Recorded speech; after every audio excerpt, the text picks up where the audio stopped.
इस वीडियो को ध्यान से सुनना। यदि ये वचन जो मैं ये बोलता हूँ आज तुम्हें समझ में आए और तुम्हें लगता है कि बाइबल जो परमेश्वर के वचन है हमें समझते हैं, हमसे बातें करते हैं, तो इन्हें शेयर करना और लाइक करना ताकि मैं समझ सकूं कि तुम समझते हो, तब इसे पसंद करते हो और लाइक करते हो, क्योंकि खुदा की वचन आपसे बात करेंगे। बाइबल में लिखा है कि यीशु नासरी जा रहा था और एक कोढ़ी व्यक्ति निकला और परमेश्वर के सामने, यीशु मसीह के सामने आकर खड़ा होकर कहने लगा, हे यीशु नासरी, हे प्रभु, यदि तू चाहे तो मुझे शुद्ध कर सकता है। और यीशु ने उसे शुद्ध किया, अपना हाथ बढ़ाकर उसे छूकर।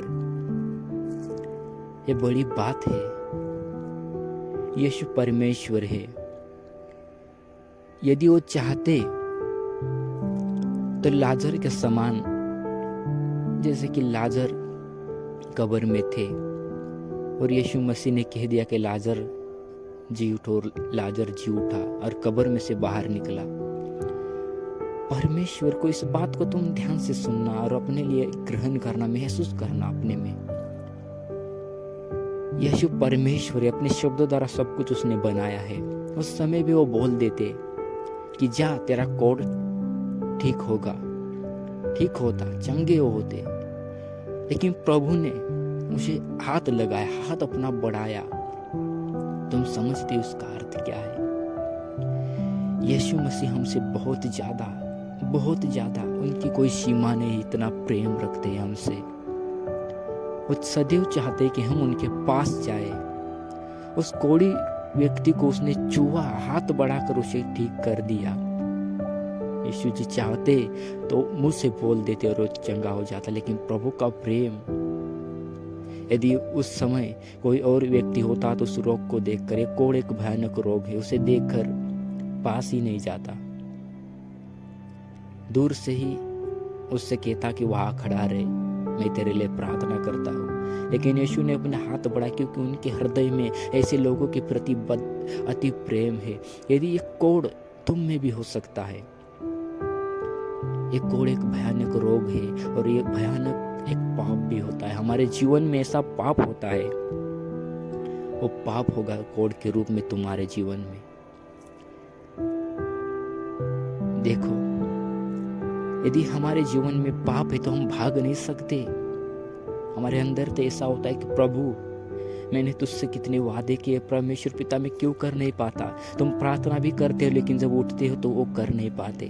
तुम्हारे अंदर बहुत दिन में ऐसे ख्याल आते कि मैं आज जाकर बाइबल पढ़ूंगा और प्रभु से प्रार्थना करूंगा, लेकिन तुम चाहते हो तो वो कर नहीं पाते, क्योंकि कहीं ना कहीं ये पाप, ये दुष्ट आत्माएं हमारे जीवन में कहीं ना कहीं घर बनाकर रह रही है। ये रोकती है हम मनुष्य को। यदि इसकी तरह यदि हम सामने जाए खुदावन यीशु के उपस्थिति में बैठे रहे और खुदा से कहे कि प्रभु, मैं पापी हूँ, मैं कोढ़ी हूँ, यदि आप चाहे तो मुझे क्षमा करें, मुझे माफ करें। प्रभु, मैं उस योग्य नहीं हूँ कि आप अपना हाथ बढ़ाए, लेकिन परमेश्वर पिता अपना मुंह से ये शब्द बोल दे कि मैं शुद्ध हो जाऊं, मैं मेरे पापों को क्षमा कर दे, और हमें दिल से उन्हें मानना है। कोई ऐसा ईश्वर नहीं है जो ऐसे प्रेम रखे। ये दुनिया मतलबी बन चुकी है और इसमें शैतान का राज्य है। खुदावन हमें इनसे निकालना चाहते हैं। यदि तुझे लगता है मैं पापी हूं, मेरे परमेश्वर पिता मेरे जीवन में कार्य करे, प्रभु जी, मुझे प्रार्थनाएं नहीं आती तो मुझे प्रार्थना दीजिए। ये यीशु नासरी ऐसा है एक जो हमसे इतना प्रेम करते हैं। संसार में कितने परमेश्वर इंसान समझते हैं, लेकिन कोई, जब दुख घटी के समय कोई सामने नहीं आता।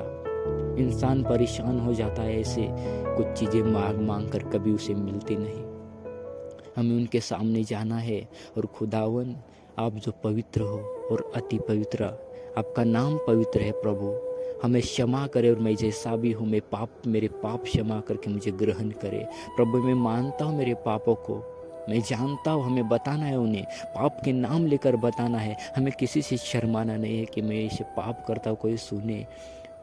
और ऐसा माहौल भी नहीं हमें बनाना कि कोई सुने। हम परमेश्वर की एक ऐसी जगह पर जाकर कोई जगह देखे, घर हो सकता है कहीं पर, यदि तुम काम पर ऐसी जगह पर हो, तुम किसी कोने में जाकर परमेश्वर के सामने, प्रभु को अपने सामने उपस्थित मानकर तुम अपने पापों को मान सकते हो। खुदा यीशु क्षमा करने वाला परमेश्वर है, वो तुमसे अति प्रेम करते हैं। उन्होंने मुझे नहीं छोड़ा तो आपको कैसे छोड़ेंगे। हे मेरे भाइयों, एक समय जब मैं ऐसा था, जब हमें बच्चा नहीं था, उस समय हम प्रभु के पीछे चलते थे। हम दोनों उपवास और प्रार्थना किया करते थे एक साथ, और ऐसे दिन बीतते गए। और मेरी पत्नी कहती थी, क्योंकि बच्चा नहीं था हमारे पास, मेरी पत्नी कहती थी कि वहाँ चलो, वहाँ एक बाबा है जहाँ पर कुछ ऐसी चीज़ें दी जाती है जो खाते समय बच्चे रह जाते हैं, गर्भधारण होता है। तो मैं कहता था कि प्रभु पर विश्वास रख। हम दोनों उपवास करते थे, फिर भी हम ऐसे वो चिंता करते थे। मैं नहीं करता था, मुझे पता था कि मेरा यीशु नासरी देने वाला परमेश्वर है, वो देता है सही समय पर। और ऐसे ही जब उसके पेट में जब गर्भ रहा, तो एक समय ऐसा है कि जब हमने सोनोग्राफी की, तो उसमें कभी कैसा बताया जाता था, कभी कमज़ोर बच्चा बताया जाता था, कभी उल्टा बताया जाता था। ऐसी रिपोर्ट में चीज़ें होने लगी। और ऐसे ही करके जब वो समय आया, मेरी पत्नी इतनी बीमार की उम्र, जैसे कि कभी कभी लगता था कि वो मर जाएगी, ऐसी हालत थी हमारी। फिर भी मैंने कभी प्रभु पर शक नहीं किया, कभी खुदा पर कोई नाम ने ऐसा दोष नहीं लगाया। और ऐसे ही धर्मपुर अस्पताल में हम गए, वहाँ पर उस बड़े अस्पताल में उसे रखा गया था। और जब वहाँ पर मेरे पत्नी ने एक बेटे को जन्म दिया, जहाँ डॉक्टर कहते थे ये ऐसा होगा वैसा है बच्चा है, फिर भी कुछ नहीं हुआ। और मेरा बेटा सुख और सही सलामत से इस संसार में परमेश्वर ने उसे आने दिया। और मैं ऐसा अकेला बड़ा परेशान, नहीं तो मेरे पास कोई चादर थी कि मैं उसे ओढ़ कर सो सकूं, इतना अकेला। क्योंकि ऐसे डिलीवरी के समय में औरत को गर्म पानी पीने के लिए दिया जाता है। और मैं उस शहर में था जहाँ कोई मेरा जान पहचान का नहीं था। और मैं ऐसे ही जब पानी की आवश्यकता होती, रोते रोते ऐसा परेशान विचार करते हुए जाया करता था और सोचता था कि हे प्रभु, मेरा यहाँ कोई नहीं है प्रभु जी। मैं ऐसे शहर में आया हूँ जहाँ केवल मैं आपको जानता हूँ, आप ही मेरी मदद करें, आप मेरे साथ चले। तो जानते हो क्या होता था? खुदावन जो मेरा प्रभु, आपका परमेश्वर मेरे सर पर अपना हाथ फिराया करता था, और मैं महसूस करता था, और मेरे आंखों में से आंसू निकलते थे। मैं रोते रोते एक छोटा सा होटल था, वहाँ पर जाकर खड़ा होकर सोचता था कि मैं क्या कहूँ। उससे कहता था कि मुझे गर्म पानी चाहिए, और वो तुरंत उबाल कर मुझे दिया करता था जब मैं पैसे उसे देता और नहीं लेता। और मैं प्रभु का धन्यवाद करके जाया करता था। और न ही खाना, कुछ भी नहीं, बस अकेला है उदास और प्रभु को सामने।